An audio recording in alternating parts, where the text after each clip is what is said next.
जय हिंद साथियों, आप सभी का स्वागत है हमारे इस YouTube चैनल प्रैक्टिस पॉइंट में।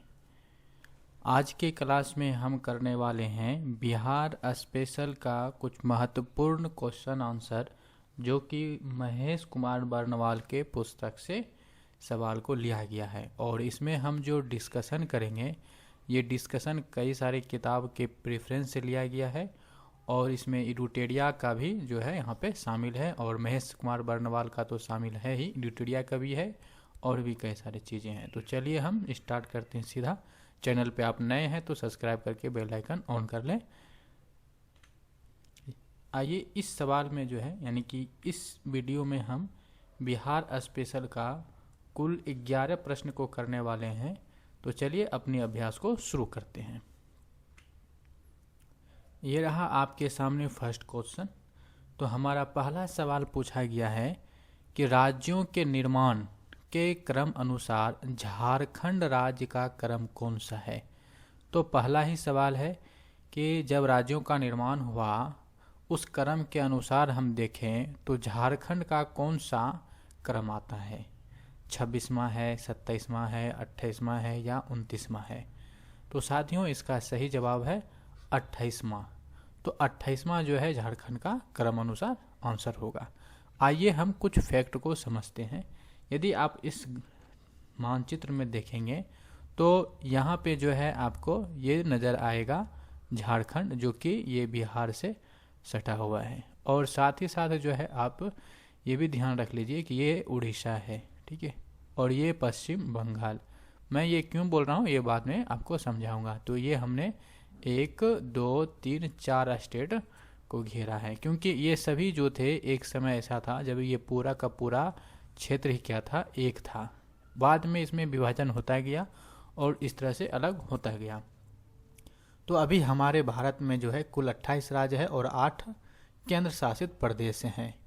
तो आइए थोड़ा सा फैक्ट को समझते हैं। ये फैक्ट इडुटेरिया का है, आपको हम पहले बता दें ताकि आपकी तैयारी में भी रिवीजन बेहतर हो सके। देखिए साथियों, 12 दिसंबर 1911 की ईस्वी को दिल्ली दरबार हुआ था। वहाँ पे क्या हुआ उस दिल्ली दरबार में कि पृथक बिहार प्रांत बनाने की घोषणा किया गया था। डेट याद रखिएगा, 12 दिसंबर 1911। फिर 22 मार्च 1912 ईस्वी बिहार उड़ीसा सहित, उस समय क्या थे, उड़ीसा बिहार से साथ में थे, प्रांत का गठन की अधिसूचना की घोषणा की गई थी। 1 अप्रैल 1912 ईस्वी को बिहार जो है उड़ीसा सहित प्रांत का गठन किया गया, यानी कि 1 अप्रैल 1912 को बिहार का गठन किया गया था। उस समय उड़ीसा उसमें शामिल था। मानचित्र में आप देखें 1 अप्रैल 1936 ईस्वी को बिहार और उड़ीसा अलग अलग राज्य बनाए गए। तो यहाँ पे ये जो है हमारा 1 अप्रैल 1936 का दिन यहाँ पे याद रखेंगे कि ये क्या हो गया था, उड़ीसा से अलग हो गए थे, उड़ीसा और बिहार अलग हो गए थे।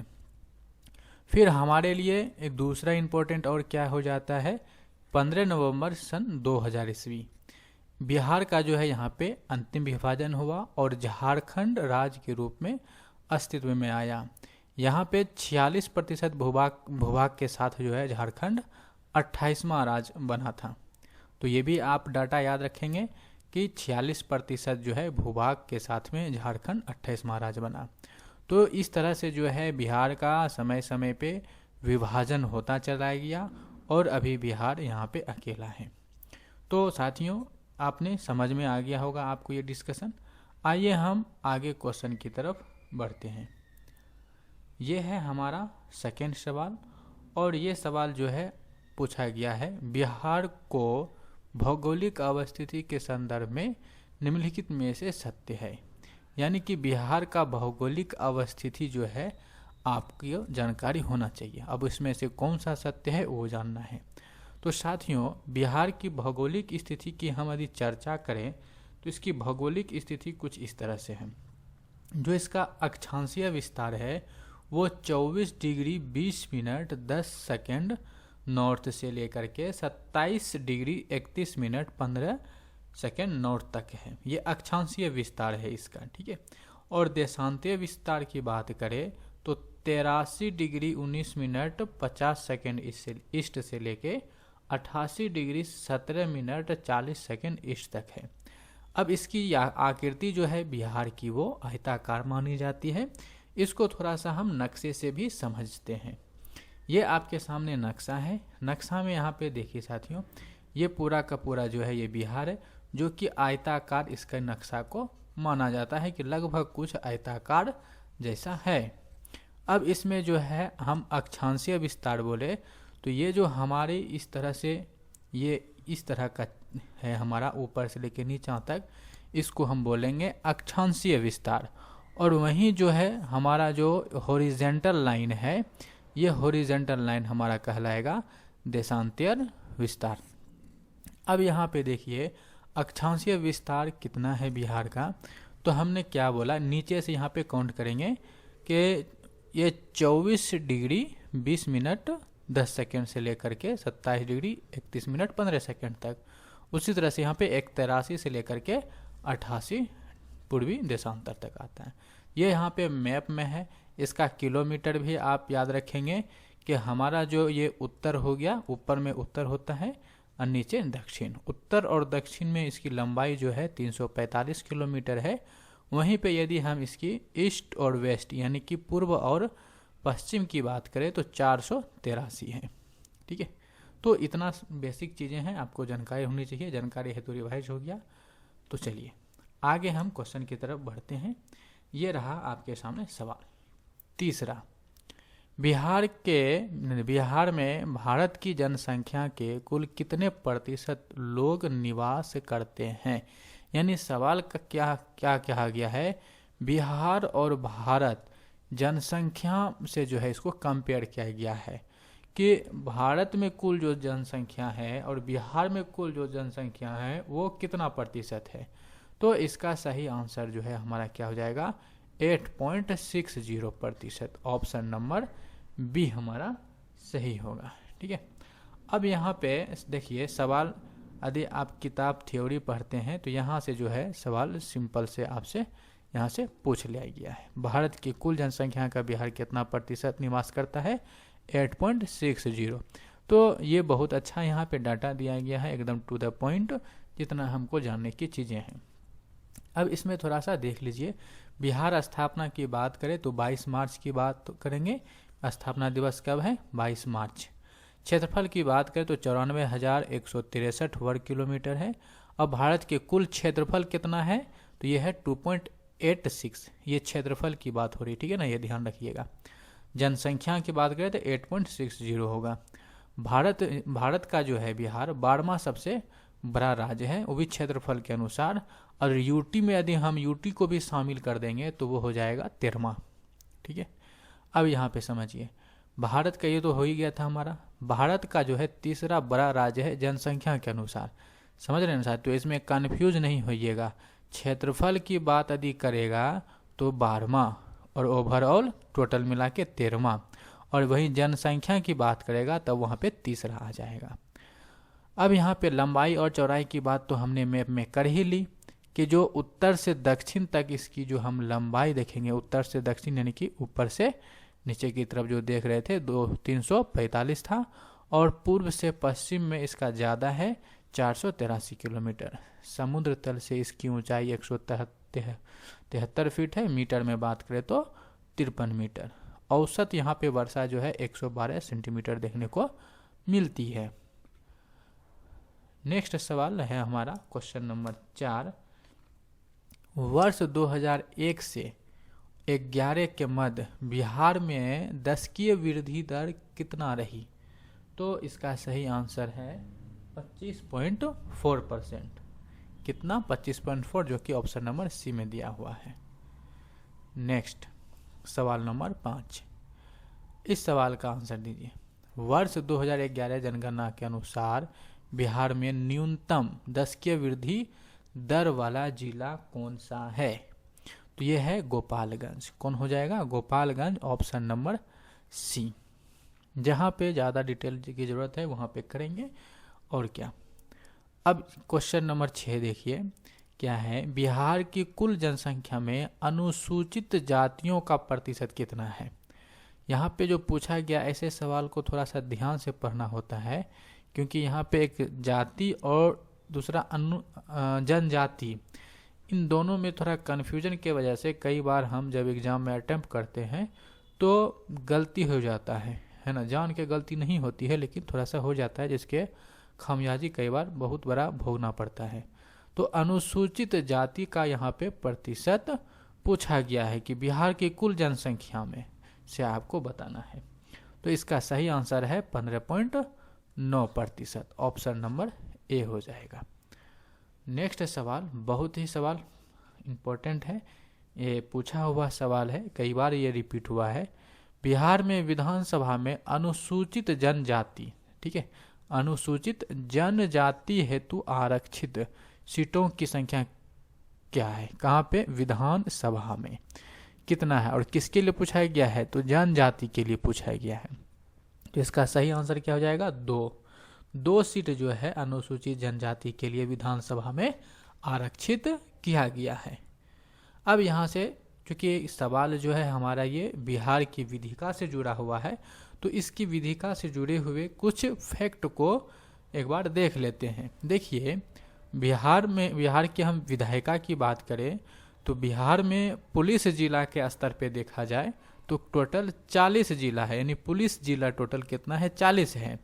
यहाँ पे नॉर्मल जो हमारा सामान्य जिला है, प्रशासनिक जिला है, वो 38 जिला है, और इसके अतिरिक्त जो हमारा पुलिस जिला जो नया है वो बगहा है और नवगछिया है, पुलिस जिला है, ठीक है। और 38 जो है हमारा ये नॉर्मल प्रशासनिक जिला है। बिहार का विधानमंडल कैसा है? तो ये द्विसदनीय है। बिहार विधानसभा में जो सीटों की संख्या टोटल है वो 273 है, और विधान परिषद में बात करें तो वो 75 है। लोकसभा सीटों की संख्या 40 है और राज्यसभा में सीटों की संख्या 16 है। अब इस चीज़ को थोड़ा सा गौर से समझिए। विधानसभा में जो कुल आरक्षित सीटों की संख्या है वो टोटल 40 है, जिसमें अनुसूचित जाति के लिए जो है 38 है और अनुसूचित जनजाति के लिए 2 है। कहाँ पे? कटोरिया और मनिहारी में। लोकसभा में जो है यहाँ पे, अब बात यहाँ पे कर लेते हैं लोकसभा में, तो ये भी थोड़ा समझिएगा। लोकसभा में जो है अनुसूचित जाति हेतु जो आरक्षित सीट है वो है 6। कहाँ पे? गोपालगंज, हाजीपुर, समस्तीपुर, जमुई, गया और सासाराम में। तो ये हमारे कुछ इम्पोर्टेंट बिहार की विधायिका से जुड़ी फैक्ट थे, जिसको याद रखना और रिवाइज करना समय समय पे जरूरी होता है। आइए नेक्स्ट सवाल की तरफ बढ़ते हैं। हमारा सवाल पूछा गया है कि बिहार का 38वां जिला कौन सा है? तो भाई देखिए, बिहार का यदि हम 38वां जिला की बात करें, बिहार में टोटल जो है 38 जिला ही है, प्रशासनिक स्तर पे टोटल 38 जिला ही है। तो यहाँ पे 38वां जिला यानी कि नया जिला अभी कौन सा बना है, ये भी आपसे पूछा जा सकता है। तो इसमें से हमारा क्या हो जाएगा? अरवल, ठीक है। क्या हो जाएगा? अरवल। अरवल हमारा यहाँ सही आंसर होगा।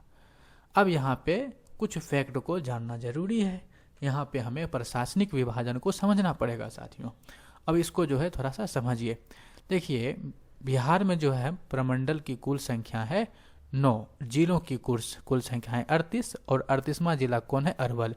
यहीं से जो है अभी आपका सवाल पूछा गया। ये जो हम फैक्ट यहाँ पे आप देख रहे हैं ये एडुटेरिया से लिए हैं। ये जो क्वेश्चन यहाँ पे देख रहे हैं ये महेश कुमार बर्नवाल से लिए हैं, ठीक है। तो इस तरह से कॉम्बिनेशन के साथ आपको यहाँ पे हम बता रहे हैं, आपके लिए बेहतर तैयारी हो सकती है।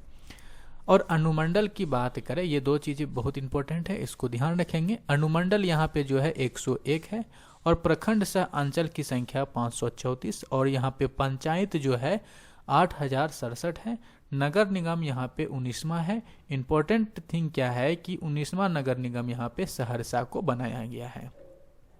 नगर परिषद यहाँ पे 88 है, और नगर पंचायत की बात करें तो 154 है। तो साथियों ये चीज़ें आप ध्यान रखेंगे। आइए हम नेक्स्ट सवाल की तरफ। नेक्स्ट सवाल हमारा है बिहार में प्रखंड है। देखिए, प्रखंड नहीं, यहाँ पे प्रमंडल है, ठीक है। ये क्या है? ये प्रमंडल यहाँ पे एक्चुअली पूछा गया है, प्रमंडल, ठीक है।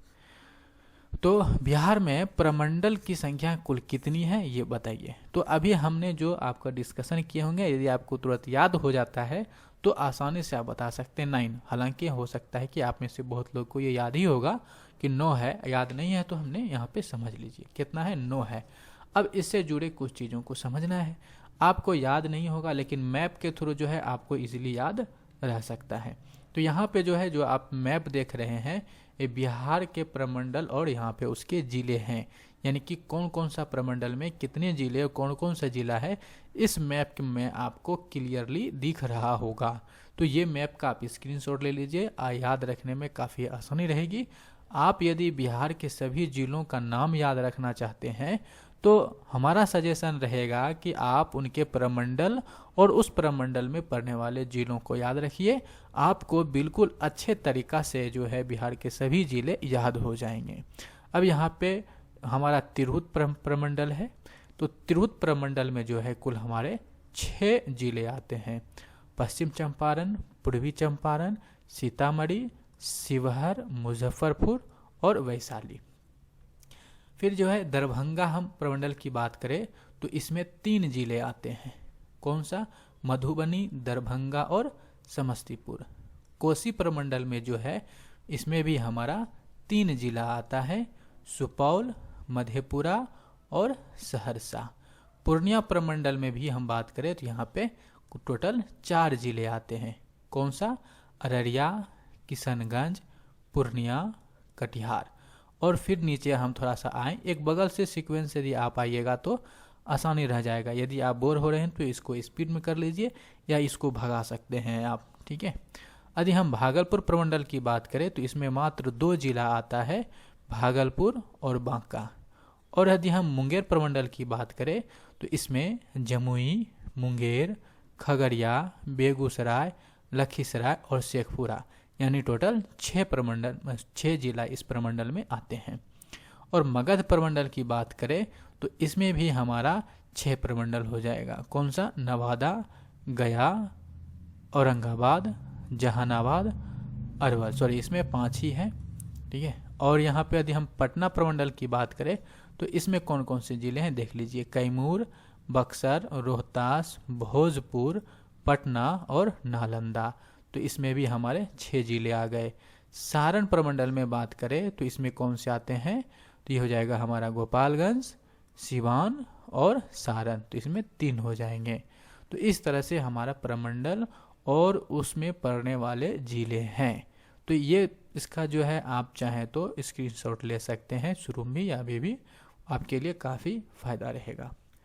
आइए हम यहाँ पे, अच्छा यहाँ पे जो है टेबल बना हुआ भी है, आप इसको एक बार ढक करके पढ़ सकते हैं कि सारण में कौन है, तिरहुत में कौन सा है। एक मैप अब आपको याद हो जाए मैप में तो इसको ढक करके आप देख सकते हैं।